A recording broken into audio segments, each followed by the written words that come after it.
আসসালামু আলাইকুম রহমতুল্লাহি ওয়া বারাকাতুহু। আশা করি আপনারা সবাই ভালো আছেন।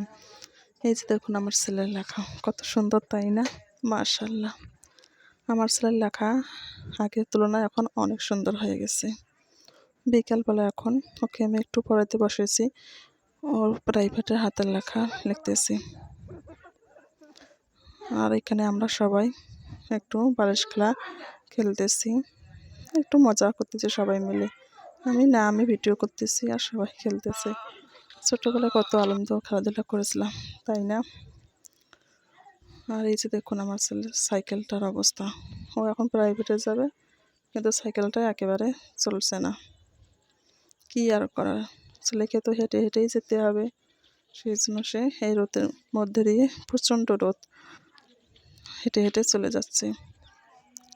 আপনারা সবাই আমার ছেলের জন্য দোয়া করবেন, যাতে আমার ছেলে মানুষের মতো মানুষ হতে পারে। আর এই যে দেখুন আমার একটা চাচির বাসায় আজকে কত সুন্দর করে চুলা বানাচ্ছে, মাটির চুলা। যেহেতু গ্রামের মানুষ, আমরা খড়ি দিয়েও রান্না করতে হয়, সেই জন্য মাটি দিয়েই চুলা তৈরি করা হচ্ছে। কত সুন্দর হয়েছে, তাই না?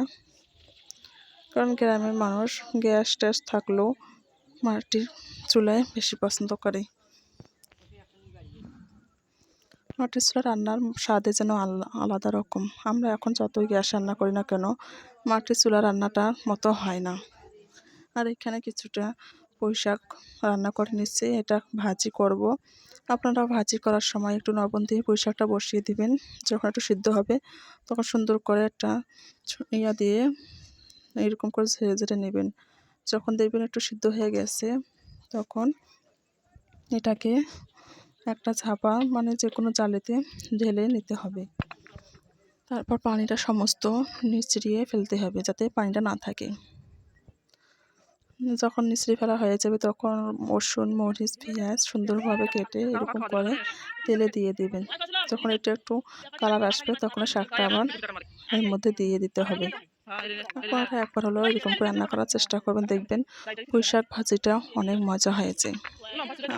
খাওয়া যায়, অনেক রকমের খাওয়া যায়, সবাই যার যার পছন্দ মতো খায়, কিন্তু একবার এরকম করে রান্না করবেন, দেখবেন অনেক ভালো হয়েছে।